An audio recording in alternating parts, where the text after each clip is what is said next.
লাগিছে জুই কিন্তু সৰকাৰ আছে হুই হিমন্ত সৰকাৰেৰ বাবে এটা জোৰদাৰ হাত চাপৰি আন এটা হাত চাপৰি যোগান মন্ত্ৰী ৰঞ্জিত কুমাৰ দাসৰ বাবে বজাৰ নিয়ন্ত্ৰণ কৰাৰ ক্ষেত্ৰত চূড়ান্ত পৰ্যায়ত ব্যৰ্থ হোৱাৰ বাবে এটা জোৰদাৰ হাত চাপৰি ৰঞ্জিত কুমাৰ দাসৰ বাবে অভাৱনীয় হাৰত বৃদ্ধি পাইছে প্ৰতিবিধ শাক-পাচলিৰ মূল্য আপুনি যদি বজাৰলৈ যায় হাতত যদি 500 টকাখন লৈ আপুনি বজাৰলৈ যায় যদি আপুনি ভাবিছে মুনাভৰ্তি হৈ আহিব তেনেহলে আপুনি ভুল ভাবিছে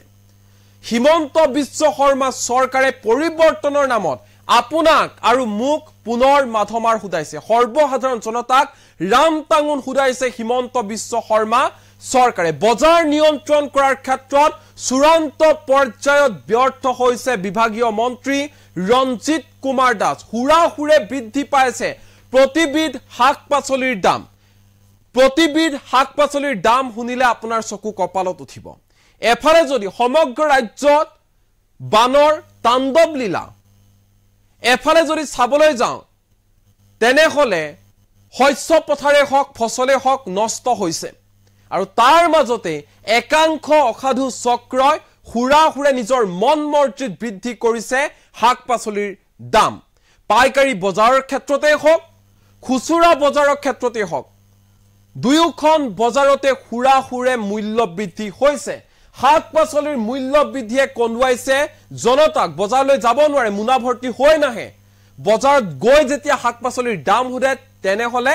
নিৰাশ মনে উভতি আহিবলগীয়া হয় কাৰণ বহু কেবিধ শাক-পাচলিয়ে সেঞ্চুৰী পাৰ কৰিছে কোনবিধ শাক-পাচলিৰ কিমান দাম কোনে কোনে কুবাইছে সেঞ্চুৰী এটু জেড এই মুহূৰ্তত আমাৰ হাতত তালিকা আহি পৰিছে পাইকাৰী বজাৰৰে হক নতুবা খুচুৰা বজাৰৰে হক কোনবিধ শাক-পাচলি কিমান দাম সকলোবোৰ এই মুহূৰ্তত জনাবলৈ চেষ্টা কৰিম এনি টক্সৰ দৰ্শকক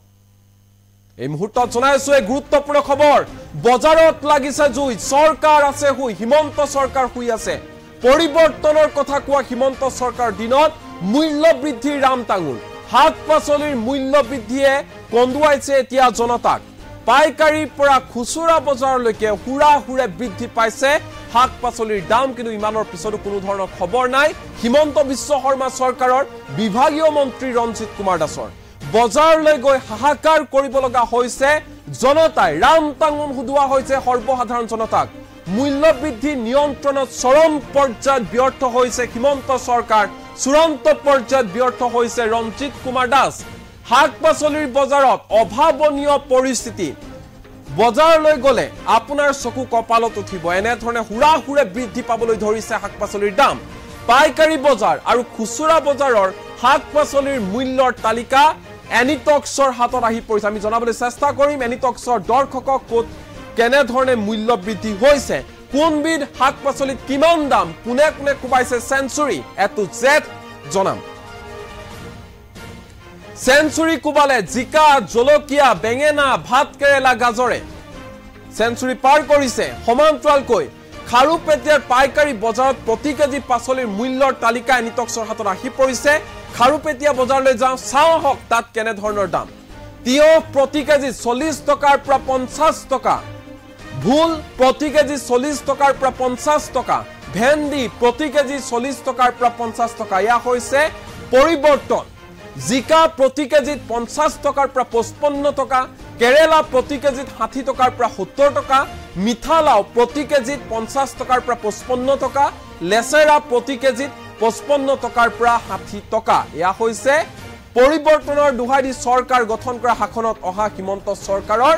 পৰিৱৰ্তনৰ নমুনা জালি কোমোৰা প্ৰতিটো 30 টকা বিলাহী প্ৰতি কেজিত 65 টকাৰ পৰা 70 টকা বেঙেনা প্ৰতি কেজিত 50 টকাৰ পৰা 60 টকা পানীলাও প্ৰতি কেজিত 40 টকাৰ পৰা 50 টকা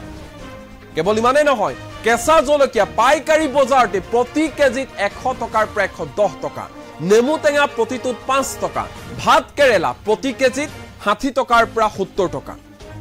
ঠিক একে ধৰণে মহানগৰী গুৱাহাটীলৈ আহিছো মহানগৰী গুৱাহাটীৰ খুচুৰা বজাৰত প্ৰতি কেজি পাচলিৰ শাক-পাচলিৰ মূল্যৰ তালিকাও এনিটক্সৰ হাতত আহি পৰিছে চাওয়া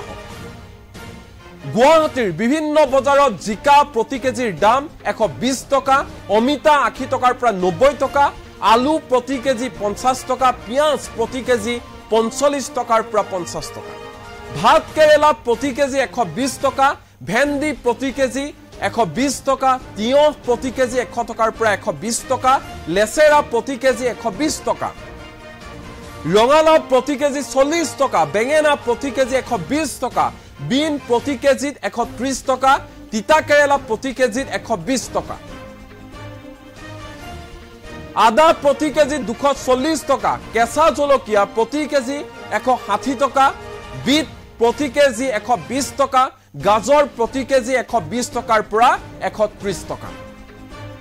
এফালে প্ৰলয়ংকাৰী বানত নষ্ট হৈছে হাজাৰ হাজাৰ বিঘা ফসল আনফালে বজাৰত শাক-পাচলিৰ বজাৰত অভাৱনীয় পৰিস্থিতিৰ সৃষ্টি হৈছে বজাৰ নিয়ন্ত্ৰণ কৰাৰ ক্ষেত্ৰত মূল্য বৃদ্ধি নিয়ন্ত্ৰণ কৰাৰ ক্ষেত্ৰত চৰম পৰ্যায়ত ব্যৰ্থ হৈছে হিমন্ত বিশ্ব শৰ্মা চৰকাৰ বিশেষকৈ বিভাগীয় মন্ত্ৰী ৰঞ্জিত কুমাৰ দাসে যিমানে লম্ফজম্ফ নকৰক কিয় কিন্তু চূড়ান্ত পৰ্যায়ত বিভাগ চলোৱাত ব্যৰ্থ হৈছে মন্ত্ৰী ৰঞ্জিত কুমাৰ দাস প্ৰলয়ংকাৰী বানৰ ফলত হাহাকাৰ লাগিছে সৰ্বসাধাৰণ জনতাৰ কি খাম কি পিন্ধিম কেনেকৈ থাকিম তাক লৈ 121 চিন্তা সৰ্বসাধাৰণ জনতাৰ ৰাজ্যৰ 30খনকৈ জিলাত বানৰ তাণ্ডৱ লীলা আৰু ইয়াৰ মাজতে এনে ধৰণে একাংশ অসাধু ব্যৱসায়ীয়ে তাৰে সুযোগ গ্ৰহণ কৰি হুৰাহুৰে বৃদ্ধি কৰিছে শাক-পাচলিৰ দাম আপুনি বজাৰলৈ যাওক বজাৰত গলে আপোনাৰ চকু কপালত উঠিব আমি মহানগৰী গুৱাহাটীৰ খুচুৰা বজাৰ তথ্য আপোনালোক দাঙি ধৰিলো খাৰুপেটিয়াৰ পাইকাৰী বজাৰ তথ্য আপোনালোক দাঙি ধৰিলো কেৱল মাত্ৰ খাৰুপেটিয়া বা মহানগৰী গুৱাহাটীতে নহয় সমগ্ৰ ৰাজ্যতে শাক-পাচলিৰ মূল্য বৃদ্ধি হৈছে মূল্য বৃদ্ধিয়ে ৰাম টাঙন খুদাইছে সৰ্বসাধাৰণ জনতাক যিখন চৰকাৰে পৰিৱৰ্তনৰ দুহাই দিছিল পৰিৱৰ্তনৰ কথা কৈ শাসনৰ বাক জড়ি ধৰিছিল সেইখন হিমন্ত বিশ্ব শৰ্মা চৰকাৰে এনে ধৰণে মাধমাৰ খুদাইছে সৰ্বসাধাৰণ জনতাক জনতাই বজাৰলৈ গলে এতিয়া একবাৰ চিন্তা কৰিবলৈ বাধ্য হৈছে কিয় কাৰণ বজাৰত জুই চাই দাম যি বস্তুৱে নিকিনক কিয় প্ৰতিবিধ বস্তুতে জুই চাই দাম ইয়া হৈছে হিমন্ত বিশ্ব শৰ্মা চৰকাৰৰ উপহাৰ পৰিৱৰ্তনৰ উপহাৰ মূল্য বৃদ্ধিৰ উপহাৰ এনে ধৰণে মূল্য বৃদ্ধিৰ জৰিয়তে ৰাম টাঙন খুদুৱা হৈছে মাধমাৰ খুদুৱা হৈছে সৰ্বসাধাৰণ জনতাক পুনৰ আহিছো যে কোত কেনে ধৰণে মূল্য বৃদ্ধি হৈছে পাইকাৰী বজাৰত কোত কিমান দাম বাঢ়িছে ঠিক সমান্তৰালকৈ খুচুৰা বজাৰত কেনে ধৰণে দাম বাঢ়িছে সকলো তথ্য এই মুহূৰ্তত জনাবলৈ চেষ্টা কৰিম এনি টক্সৰ দৰ্শকক আপোনালোকে নিজে মন দি চাওক যে কেনে ধৰণে আসলতে বজাৰত জুই লাগিছে কিন্তু হিমন্ত চৰকাৰ শুই আছে শাক-পাচলিৰ মূল্য বৃদ্ধিয়ে বাৰুকৈ কন্দুৱাইছে সৰ্বসাধাৰণ জনতাক বজাৰলৈ গৈ হাহাকাৰ কৰিব লগা হৈছে সৰ্বসাধাৰণ জনতাক মূল্য বৃদ্ধি নিয়ন্ত্ৰণত চৰম পৰ্যায়ত ব্যৰ্থ হৈছে হিমন্ত চৰকাৰ আৰু বিভাগীয় মন্ত্ৰী ৰঞ্জিত কুমাৰ দাস পলম নকৰো পাইকাৰী বজাৰলৈ আহিছো খাৰুপেটিয়াৰ পাইকাৰী বজাৰ খাৰুপেটিয়া বুলি ক'লে শাক-পাচলিৰ বাবে বিখ্যাত হে খাৰুপেটিয়া বজাৰৰ পাইকাৰী বজাৰত প্ৰতি কেজি পাচলিৰ মূল্য মন্দি শুনক তিয়হ প্ৰতি কেজিত 40 টকাৰ পৰা 50 টকা ভুল প্ৰতি কেজি 40 টকাৰ পৰা 50 টকা ভেন্দি প্ৰতি কেজি 40 টকাৰ পৰা 50 টকা সমান্তৰালকৈ জিকা প্ৰতি কেজিত 50 টকাৰ পৰা 55 টকা কেৰেলা প্ৰতি কেজিত 60 টকাৰ পৰা 70 টকা মিঠালাও প্ৰতি কেজিত 50 টকাৰ পৰা 55 টকা লেচেৰা প্ৰতি কেজিত 55 টকাৰ পৰা 60 টকা জালি কোমোৰা প্ৰতিটো 30 টকা বিলাহী প্ৰতি কেজিত 65 টকাৰ পৰা 70 টকা বেঙেনা প্ৰতি কেজিত 50 টকাৰ পৰা 60 টকা পানীলাও প্ৰতি কেজিত 40 টকাৰ পৰা 50 টকা কেঁচা জলকীয়া প্ৰতি কেজিত 100 টকাৰ পৰা 110 টকা নেমু টেঙা প্ৰতিটোত এটা নেমু টেঙা 5 টকা পাইকাৰী বজাৰত গুৱাহাটীত হেয়া 10 টকাৰ পৰা 15 টকা ভাত কেৰেলা প্ৰতি কেজিত 60 টকাৰ পৰা 70 টকা মহানগৰী গুৱাহাটীৰ খুচুৰা বজাৰলৈ আহিছো ৰাজ্যৰ বিভিন্ন প্ৰান্তৰ খুচুৰা বজাৰৰো একে পৰিবেশ মহানগৰী গুৱাহাটীত প্ৰতিবিধ বস্তুতে জুই চাই দাম শুনিলে আপোনাৰ চকু কপালত উঠিব মন দি শুনক গুৱাহাটীৰ বিভিন্ন বজাৰত জিকা প্ৰতি কেজিৰ দাম 120 টকা অমিতা 80 টকাৰ পৰা 90 টকা কৰবালাকো 100 টকা আলু প্ৰতি কেজি 50 টকা পিয়াজ প্ৰতি কেজি 45 টকাৰ পৰা 55 টকা ভাত কেৰেলা প্ৰতি কেজি 120 টকা ভেন্দি 120 টকা তিয়হ 100 টকাৰ পৰা 120 টকা লেচেৰা প্ৰতি কেজি 120 টকা সেঞ্চুৰী কুবাইছে ৰঙালাও প্ৰতি কেজি 40 টকা বেঙেনা প্ৰতি কেজি 120 টকা বিন প্ৰতি কেজি 130 টকা তিতা কেৰেলা প্ৰতি কেজি 120 টকা আদা প্ৰতি কেজি 240 টকা, কেঁচা জলকীয়া প্ৰতি কেজি 160 টকা, বিট প্ৰতি কেজি 120 টকা, গাজৰ প্ৰতি কেজি 120 টকাৰ পৰা 130 টকা। এনেধৰণে হুৰাহুৰে বৃদ্ধি পাইছে শাক পাচলিৰ দাম। কিন্তু ইমানৰ পিছতো কাণসাৰ নাই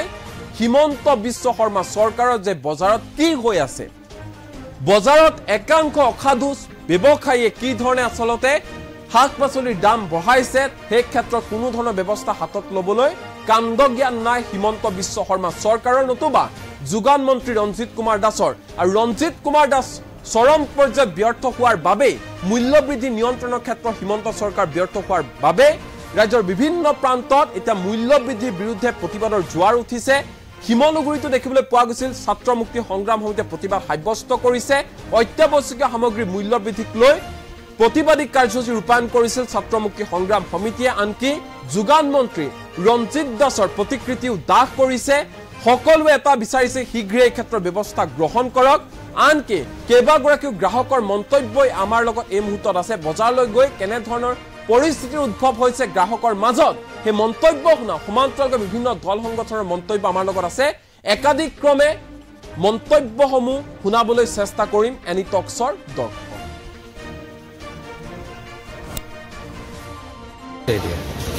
কি ক'ব এতিয়া? কি ক'ম, দাম বাঢ়িছে আৰু এতিয়া কি কৰিব, এতিয়া আমাৰ উপায় নাইকিয়া হৈছে খাবলৈ। কি ল'লে আপুনি? মই হেৰি ল'লোঁ, পটল ল'লোঁ 40 টকা, কোমোৰা ল'লোঁ 50 টকা, কোমোৰা জালি এটা 50 টকা। ইমান দাম, বিলাহী লাগে 120 টকা, বেঙেনা লাগে 40 টকা, আলু লাগে 40 টকা। এনেকুৱা হ'লেতো আমি নিব নোৱাৰিম নহয়। চাওক এতিয়া আমাৰ যি অৱস্থা, আমাৰ দোকানত কামানিয়েই নাই, অৱস্থা খুব শোচনীয়। ইমান দাম হ'লেতো আমি চলিব নোৱাৰিম। গতিকে চৰকাৰে কিবা এটা ব্যৱস্থা কৰিব লাগিব, উপায় নাই নহ'লে। চব্জি যি দুই চাৰি দাম, সাধাৰণ মানুহটো চলিব লাগিব। গতিকে এতিয়া চৰকাৰে কিবা এটা ব্যৱস্থা কৰক। তাৰ বিৰুদ্ধে আমি এই বিজেপি চৰকাৰখনৰ বিৰুদ্ধে অসমৰ যিজন যোগান মন্ত্ৰী ৰঞ্জিত কুমাৰ দাস, তেওঁৰ বিৰুদ্ধে আমি আজি ছাত্ৰ মুক্তি সংগ্ৰাম সমিতি ৰাজপথলৈ ওলাইছোঁ। আৰু ইয়াৰ ৰাজপথলৈ ওলাই অহাৰ কাৰণ এটাই যে যিজন যোগান মন্ত্ৰী তেওঁ আচলতে যি বানপানীৰ সময়ত যি ৰাইজে ককবকাই আছে পানীত, তেনে সময়তে তেওঁ ফাইদা উঠায়। আলুৰ দাম 50 টকাকৈ কেজি বৃদ্ধি পাইছে, মিঠাতেলৰ দাম বৃদ্ধি পাইছে।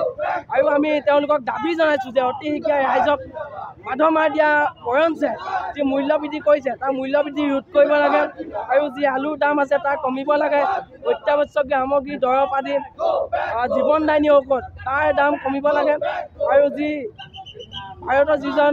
গৃহমন্ত্ৰী অমিত শ্বাহ, তেওঁ আচলতে যি ভাৰতত অসমত বানপানী হৈছে, তেওঁ সেই অসমৰ বানপানীৰ সমস্যাক লৈ যি পুলুঙা মন্তব্য কৰিছে যে অসমত 50 টকাৰ পুখুৰী খান্দি দিলে আচলতে অসমৰ বানপানীৰ সমস্যা সমাধান হৈ যাব। আমি তেওঁক ইয়াৰ পৰা সকীয়াই দিব বিচাৰিছোঁ। আমি তেওঁক ছাত্ৰ মুক্তি সংগ্ৰাম সমিতিয়ে সকীয়াই দিব বিচাৰিছোঁ। তেওঁক আচলতে ক'ব বিচাৰিছোঁ, তেওঁ আচলতে কেতিয়াও যাতে অসমক লৈ, অসমৰ বানপানীৰ সমস্যাক লৈ, অসমৰ বানপীড়িত ডুবি থকা সমস্যাক লৈ, অসমৰ জনগণক লৈ তেওঁ আচলতে কেতিয়াও পুলুঙা মন্তব্য নকৰিব। অন্যথা কিন্তু আমি ছাত্ৰ মুক্তি সংগ্ৰাম সমিতিয়ে এই বিজেপি চৰকাৰখনৰ বিৰুদ্ধে, অমিত শ্বাহৰ বিৰুদ্ধে গণতান্ত্ৰিক আন্দোলন গঢ়ি তুলিবলৈ বাধ্য হ'ম। আৰু আমি অমিত শ্বাহক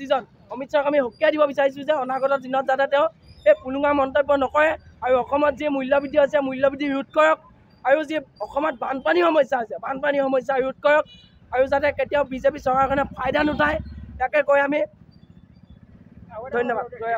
শিৱা হৰলালকা নামৰ এজন ঠিকাদাৰে কামটো পাইছিল। 2022 বৰ্ষমানৰ পৰা কাম আৰম্ভ হৈছিল। কিন্তু অতি দুৰ্ভাগ্যজনক কথা যে এই শিমলুগুৰিৰ পৰা যি শিৱসাগৰ টাউনলৈকে যাব পাৰে ৰাস্তা, এই ৰাস্তাটো আচলতে এইফালেদি গৈ নাগালেণ্ড যাব পাৰে। যিজন পূৰ্ব সাংসদ তপন কুমাৰ গগৈ, তেওঁৰ ঘৰলৈ আচলতে যাব পাৰে। যিজন নাজিৰা সমষ্টিৰ বিধায়ক, তেওঁৰ ঘৰলৈ ইয়ালৈ আহিব পাৰে। আৰু যি নাগালেণ্ডকে ধৰি নামৰূপ চাইডৰ আদি বহু ঠাইলৈ যাব পাৰি। অতি দুৰ্ভাগ্যজনক কথা, এই ৰাস্তাটো আচলতে 3 বছৰ কমেও এই ৰাস্তাটো নিৰ্মাণ কৰি উলিয়াই দিব নোৱাৰিলে। ইয়াৰ কাৰণ এটাই যে ৰাজনৈতিক দলক কমিশ্যন দি ঠিকা লৈ শিৱা হৰলালকা নামৰ এই ঠিকাদাৰজনে আচলতে ঠিকা লাভ কৰিছে। আৰু আমি শিৱা হৰলালকা নামৰ যিজন ঠিকাদাৰ, তেওঁক আচলতে আমি দাবী জনাইছোঁ যে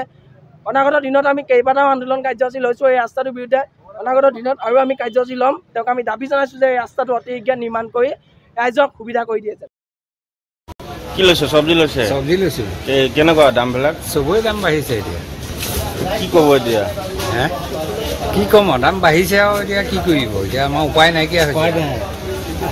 খাবলৈ কি ল'লে আপুনি মই হেৰি ল'লোঁ পটল ল'লোঁ 40 টকা কোমোৰা ল'লোঁ 50 টকা আলু 10 টকা কোমোৰা জালি এটা 50 টকা ইমান দাম বিলাহী লাগে 120 টকা বেঙেনা লাগে 40 টকা আলু লাগে 40 টকা এনেকুৱা হ'লেতো আমি নিব নোৱাৰিম নহয় চাওক এতিয়া আমাৰ যি অৱস্থা আমাৰ দোকানত কামানিয়েই নাই অৱস্থা খুব শোচনীয় ইমান দাম হ'লেতো আমি চলিব নোৱাৰিম গতিকে চৰকাৰে কিবা এটা ব্যৱস্থা কৰিব লাগিব উপায় নাই নহ'লে যি জুইচাৰ দাম সাধাৰণ মানুহটো চলিব লাগিব গতিকে এতিয়া চৰকাৰে কিবা এটা ব্যৱস্থা কৰক কি লৈছে চব্জি লৈছোঁ কেনেকুৱা দামবিলাক চবৰে দাম বাঢ়িছে এতিয়া কি ক'ব এতিয়া হে কি ক'ম আৰু দাম বাঢ়িছে আৰু এতিয়া কি কৰিব এতিয়া আমাৰ উপায় নাইকিয়া হৈছে খাবলৈ কি ল'লে আপুনি মই হেৰি ল'লোঁ পটল ল'লোঁ 40 টকা কোমোৰা ল'লোঁ 50 টকা আলু 10 টকা কোমোৰা জালি এটা 50 টকা ইমান দাম বিলাহী লাগে 120 টকা বেঙেনা লাগে 40 টকা আলু লাগে 40 টকা এনেকুৱা হ'লেতো আমি নিব নোৱাৰিম নহয় চাওক এতিয়া আমাৰ যি অৱস্থা আমাৰ দোকানত কামানিয়েই নাই অৱস্থা খুব শোচনীয় ইমান দাম হ'লেতো আমি চলিব নোৱাৰিম গতিকে চৰকাৰে কিবা এটা ব্যৱস্থা কৰিব লাগিব উপায় নাই নহ'লে চব্জি যি জুইচাৰ দাম সাধাৰণ মানুহটো চলিব লাগিব গতিকে এতিয়া চৰকাৰে কিবা এটা ব্যৱস্থা কৰক কি লৈছে চব্জি লৈছোঁ কেনেকুৱা দামবিলাক চবৰে দাম বাঢ়িছে এতিয়া কি ক'ব এতিয়া হে কি ক'ম আৰু দাম বাঢ়িছে আৰু এতিয়া কি কৰিব এতিয়া আমাৰ উপায় নাইকিয়া হৈছে খাবলৈ